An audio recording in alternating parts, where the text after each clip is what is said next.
Bonjour, c'est avec joie que je te retrouve ce matin.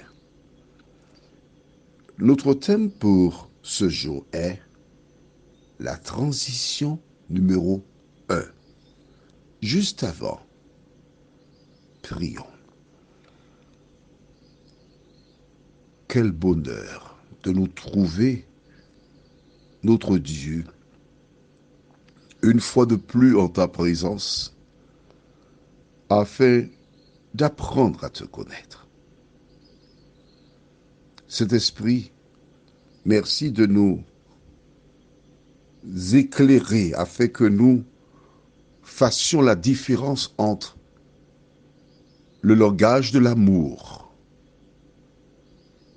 et celui de l'ennemi, qui trop souvent est utilisé par des personnes professant connaître l'Éternel.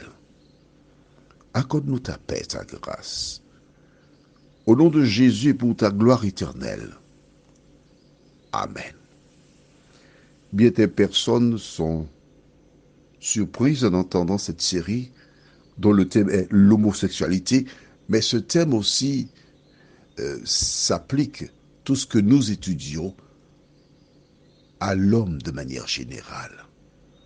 Le message de la Bible n'est pas réservé à une catégorie, mais à tous les humains.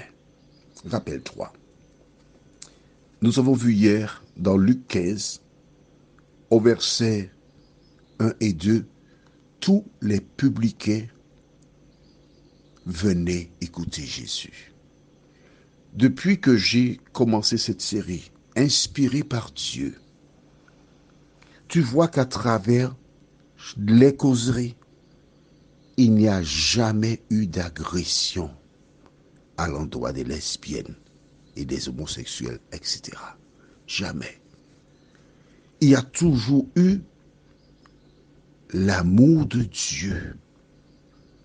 L'amour de Dieu qui est là pour inciter, pas seulement ces personnes, mais les humains d'une manière générale à connaître l'Éternel.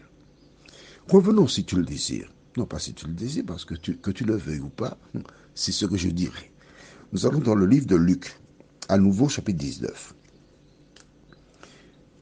L'homme de petite taille, Zachée, qui voulait seulement voir Jésus. À quoi ressemble Jésus? Je veux voir à quoi il ressemble vraiment. Et il s'est rendu donc dans une rue où devait passer le Sauveur. Il est monté dans un sycomore, c'est-à-dire un arbre. Et de là, je veux juste voir passer Jésus. Il n'a pas dit je veux rencontrer Jésus.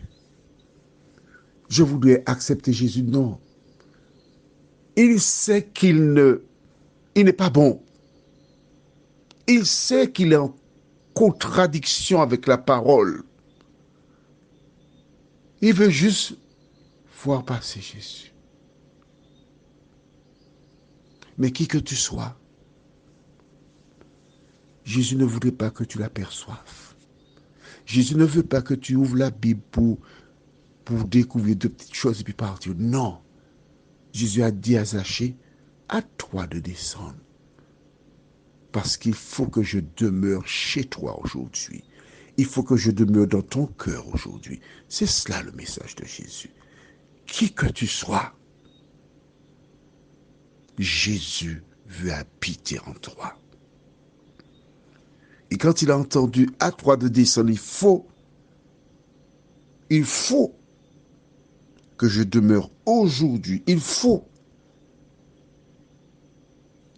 dans ta maison. La Bible déclare qu'il se hâta de descendre. Et quand il descendit, il a mis une pièce dans la main d'une des personnes qui était là. Il dit, va chez moi, dis vite, te préparer à manger, à boire, j'amène Jésus. Alors on va prendre un exemple. D'accord? Je dirais que le sycomore se trouvait du côté de la rotonde. À Fort-de-France, c'est près de la savane, près de la BNP. D'accord? Et Zachée habitait au pied de la folie.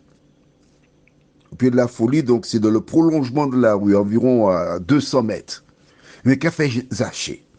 Au lieu de faire le chemin le plus court, il est monté vers l'ancienne poste. Alors je sais que pour certains, ça paraît un peu difficile, parce qu'il faut connaître Fort-de-France.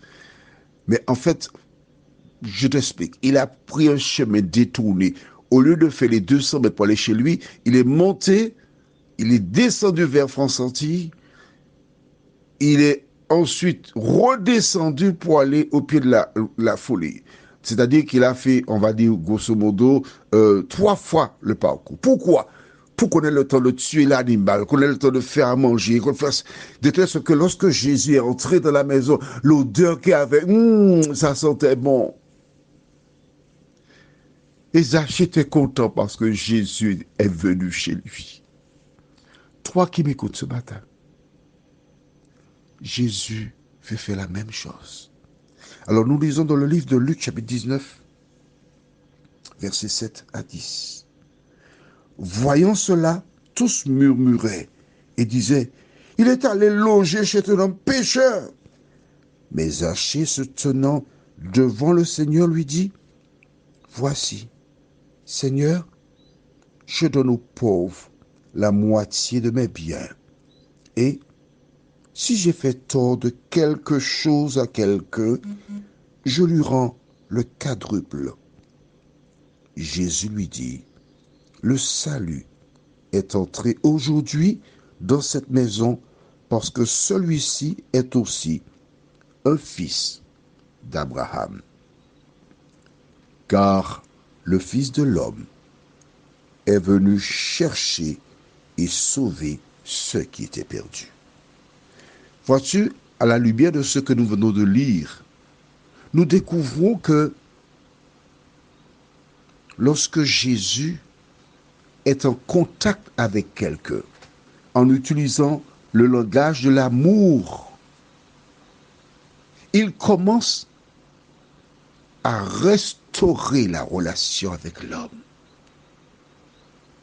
Vois-tu, Zachée, il y a une prise de conscience et il y a un changement. Je donne la moitié de mes biens. Ceux à qui j'ai fait tort, je vais rectifier. Il passe par la repentance. Lorsque tu rencontres Jésus, tu n'es plus la même personne. Il y a un changement. Pourquoi est-ce indispensable? Allons dans Ésaïe chapitre 59, les versets 1 et 2.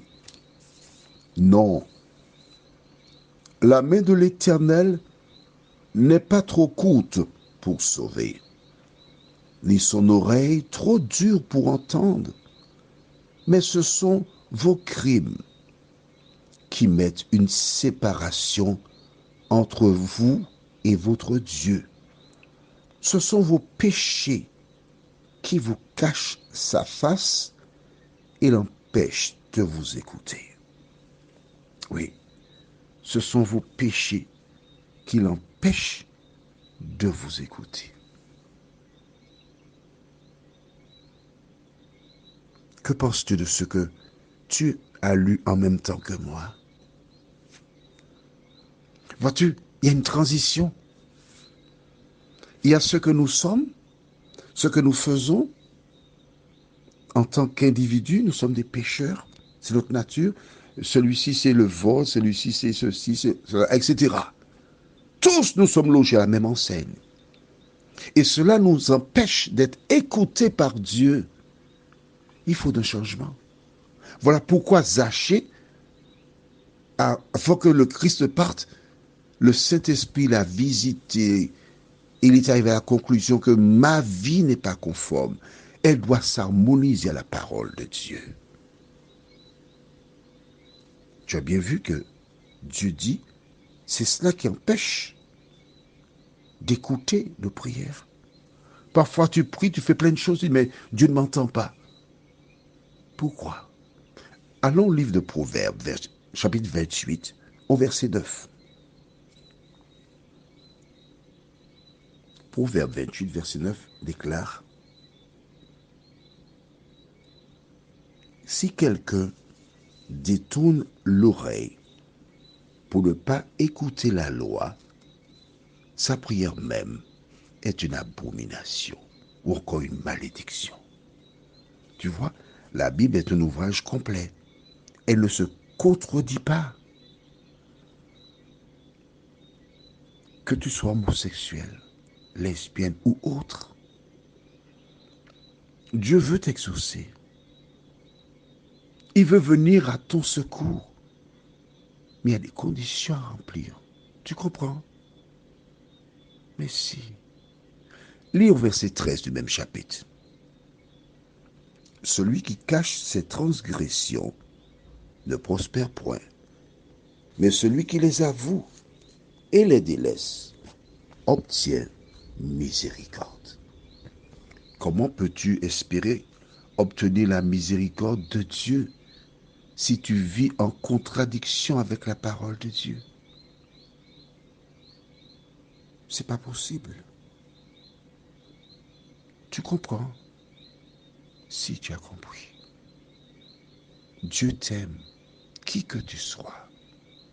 Prions. Notre Seigneur, notre Dieu, quelles que soient les épreuves que nous rencontrons dans ce monde, nous sommes heureux de savoir que tu ne nous abandonnes jamais.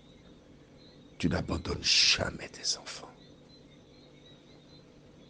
Merci de continuer de visiter toutes celles et ceux qui sont en difficulté. Pas seulement les lesbiennes, les homosexuels, tous les humains qui sont séparés de toi. Merci Seigneur de visiter celles et ceux qui se disent chrétiens, qui entendent ces audios afin qu'ils réalisent que c'est le langage de l'amour qui permet aux gens de te connaître et de t'accepter. Fais-nous du bien ce jour une fois de plus. Au nom de Jésus pour ta gloire éternelle. Amen. Nous verrons demain, si Dieu nous prête vie, un récit célèbre connu qui se trouve dans Luc 15, qui montre encore la transition. Que l'Éternel continue de répandre sa paix, sa grâce sur chacun de nous, toi et moi, afin que nous demeurions toujours près de lui. Je te souhaite une bonne journée.